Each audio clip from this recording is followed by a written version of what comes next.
Durante mais de 20 anos, uma mulher dormia em um porão sem janelas, sem banheiro, sem privacidade. Seus únicos pertences caberiam numa caixa de sapatos. Ela acordava antes do amanhecer, trabalhava até o anoitecer, recebia migalhas de comida, era espancada regularmente. E ninguém sabia. Até que a verdade veio à tona e expôs uma das histórias mais perturbadoras de escravidão moderna nos Estados Unidos. Seu nome era Hilda Rosa dos Santos, e a história dela começou em um país distante, com uma promessa de uma vida melhor. Esta é a história de A Mulher da Casa Amarela, um caso que prova que a escravidão nunca realmente desapareceu. Ela apenas mudou de forma. Para entender como Hilda acabou em um porão, você precisa voltar ao Brasil na década de 1980. Hilda Rosa dos Santos era uma mulher negra, pobre, analfabeta. Ela vivia em São Paulo com sua família, em um bairro periférico. A vida era difícil, oportunidades eram escassas. Na época, era comum que famílias brasileiras de classe média contratassem empregadas domésticas. Não era visto como algo extraordinário. As mulheres pobres trabalhavam nas casas das mulheres ricas. Era a ordem das coisas. Margarida Bonetti era uma mulher rica. Ela e seu marido, René, eram empresários bem-sucedidos. Viviam em um bairro nobre de São Paulo. Tinham tudo: dinheiro, prestígio, poder. Quando Margarida precisou de uma empregada doméstica, Hilda foi contratada. No início, era apenas um trabalho. Hilda limpava a casa, cozinhava, lavava roupas. Como muitas outras empregadas, ela dormia em um quarto pequeno, recebia um salário miserável, mas havia esperança de que as coisas melhorassem. Então, em algum momento entre o fim dos 1980 e início dos 1990, Margarida e René Bonetti tomaram uma decisão que mudaria tudo. Eles se mudariam para os Estados Unidos, e Hilda iria com eles. Na época, muitas famílias brasileiras se mudavam para a América do Norte em busca de oportunidades. Os Estados Unidos representavam prosperidade, sucesso, sonhos realizados. Margarida prometeu a Hilda uma vida melhor. Disse que nos Estados Unidos ela poderia ganhar mais dinheiro, poderia economizar, poderia enviar para sua família no Brasil. Hilda acreditou. Ela tinha pouca educação, nenhuma instrução formal, e era ingênua sobre o que a esperava. Ela acreditou nas promessas. E em algum momento, provavelmente na década de 1990, Hilda Rosa dos Santos deixou o Brasil. Deixou sua família, deixou tudo o que conhecia. Ela nunca mais teria a mesma liberdade. Quando chegaram aos Estados Unidos, as coisas mudaram rapidamente. Margarida e René se estabeleceram em um subúrbio da América. A casa era amarela, a famosa Casa Amarela, que daria nome ao documentário Years depois. De fora, parecia uma casa comum, de classe média. Os vizinhos não suspeitavam de nada. Mas dentro havia um segredo. Hilda foi levada ao porão. O porão da Casa Amarela não era um porão comum. Não tinha janelas. Não tinha ventilação adequada. Era úmido, frio e claustrofóbico. O chão era de cimento. As paredes eram de blocos de concreto cinzento. Ali, em meio a caixas, máquinas antigas e sujeira, Hilda foi obrigada a dormir. Margarida transformou uma pequena área do porão em quarto de Hilda. Colocou um colchão fino em uma cama improvisada. Uma ou duas cobertas, nada mais. Não havia privacidade, não havia dignidade. Mas o porão era só o começo. A rotina do horror. Hilda acordava às 5 ou 6 da manhã. Ainda estava escuro. O porão era gelado. Ela subia para a cozinha da casa. Ali começava um dia de trabalho que não tinha fim claramente definido. Ela limpava, cozinhava, lavava roupas, passava roupas, fazia camas, limpava banheiros, varria pisos, abria janelas para a família, fechava janelas para a família. Enquanto isso, Margarida e René viviam suas vidas. Iam trabalhar, voltavam para casa, comiam refeições que Hilda havia preparado, dormiam em camas que Hilda havia trocado. E quando não estavam satisfeitos com o seu trabalho, eles a agrediam. Os abusos. Durante mais de 20 anos, Hilda foi vítima de abuso físico, psicológico e emocional. Vizinhos relataram ter visto hematomas no corpo de Hilda, roxos nos braços, marcas no rosto, ferimentos que não faziam sentido para uma mulher que apenas trabalhava. Quando perguntavam, Margarida tinha uma explicação. Hilda tinha acidentes. Hilda era desajeitada. Hilda caía. Margarida sorria enquanto dizia isso, enquanto Hilda ficava silenciosa, com os olhos vazios. Os abusos psicológicos eram talvez piores. Hilda era constantemente rebaixada, insultada, humilhada. Margarida lhe dizia que ela era inútil, que ninguém a quer, que se ela tentasse escapar seria deportada, que sua família no Brasil seria prejudicada. Margarida controlava tudo: o dinheiro de Hilda, seus documentos, seu acesso ao mundo exterior. Hilda não tinha celular, não tinha contato com outras pessoas, não tinha forma de pedir ajuda. A comida. Um dos aspectos mais perturbadores do abuso era como Hilda era tratada em relação à comida. Enquanto Margarida e René comiam bem, Hilda recebia sobras, restos, comida que era descartada. Ela não tinha acesso livre à geladeira. Margarida a trancava com cadeado. Hilda comia quando Margarida decidia que era hora de comer. Recebia porções minúsculas. Frequentemente passava fome. Isso não era negligência casual. Era deliberado. Era uma forma de controle. De manter Hilda fraca, dependente, incapaz de resistir. O isolamento. Talvez o pior fosse o isolamento absoluto. Hilda não tinha amigos, não tinha contatos, não falava com sua família no Brasil por anos. Não havia telefone, não havia internet, não havia comunicação com o mundo exterior. Ela era invisível. Não existia. Passavam anos sem que ninguém soubesse seu nome completo ou sua história verdadeira.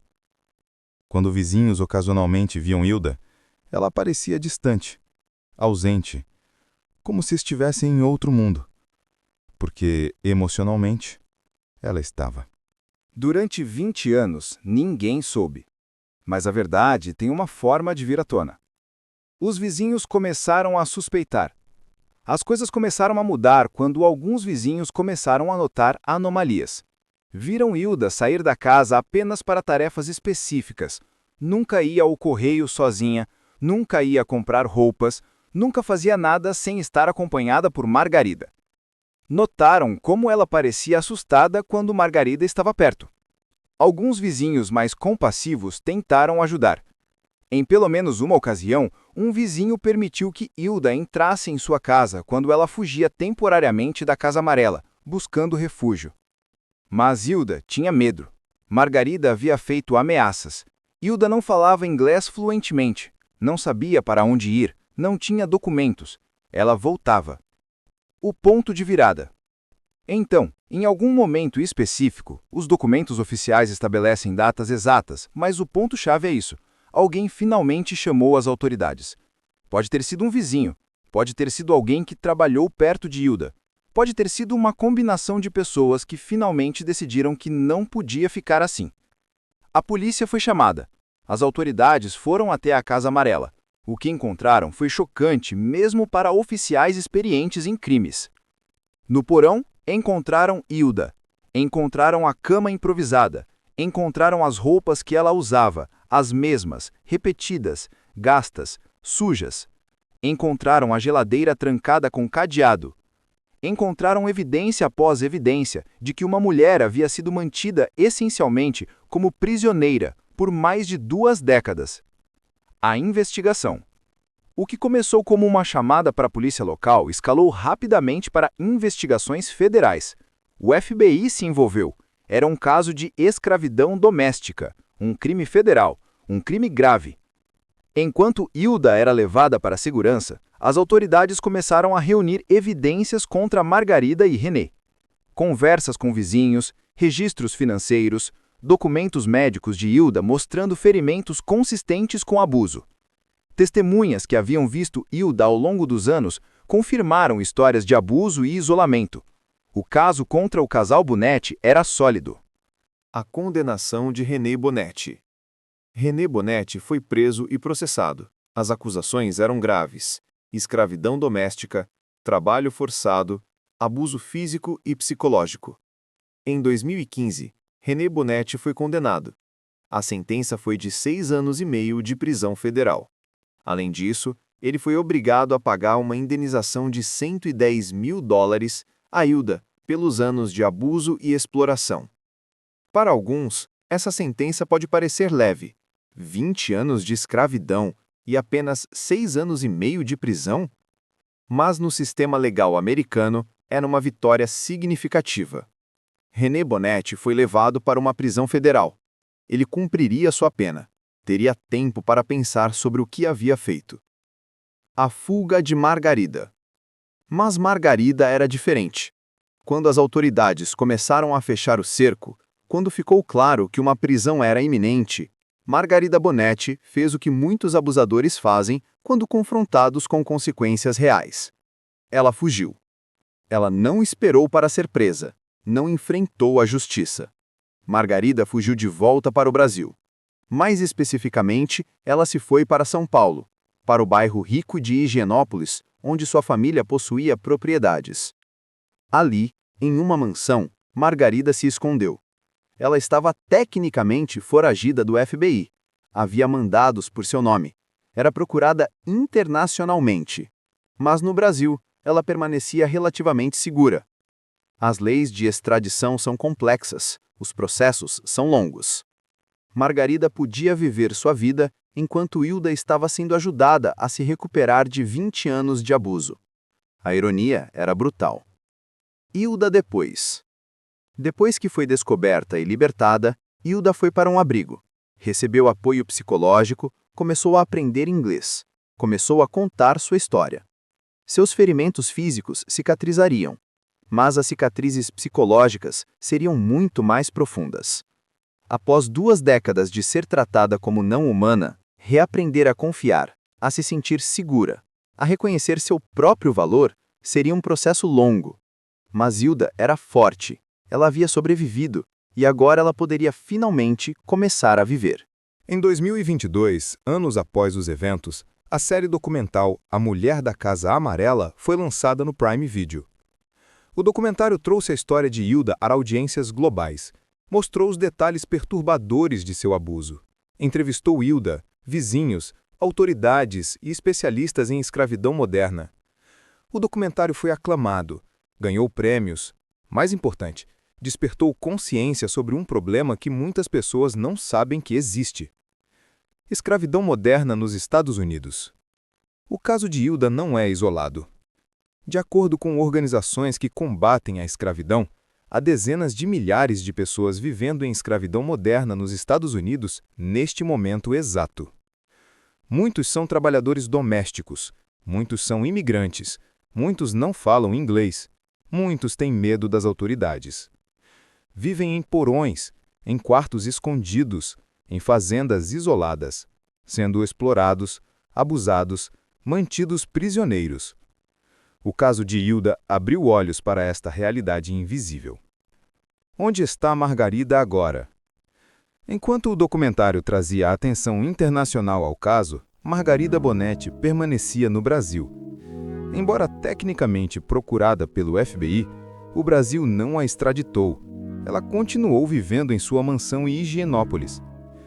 Para muitos que conhecem este caso, isso representa uma falha do sistema de justiça. A mulher que orquestrou 2 décadas de abuso escapa das consequências significativas, vivendo confortavelmente em um país rico, enquanto sua vítima continua a lidar com o trauma. O caso de Hilda Rosa dos Santos é mais do que uma história de crime. É um espelho que reflete as estruturas ocultas de nossa sociedade. Revela como o abuso prospera no isolamento, como o poder desigual pode ser explorado, como as pessoas mais vulneráveis, imigrantes, analfabetos, pobres, são frequentemente as mais facilmente exploradas. mas também é uma história de resiliência, de uma mulher que sobreviveu 2 décadas de escravidão e viveu para contar sua história. O que Hilda nos ensina é que escravidão não terminou, ela evoluiu. Agora acontece em casas de subúrbios, em mansões, em lugares onde ninguém espera procurar. Deve haver vigilância, deve haver compaixão, deve haver ação. Se você suspeita de escravidão doméstica ou trabalho forçado em sua comunidade, deve relatar, deve falar, deve ser a voz para aqueles que foram silenciados.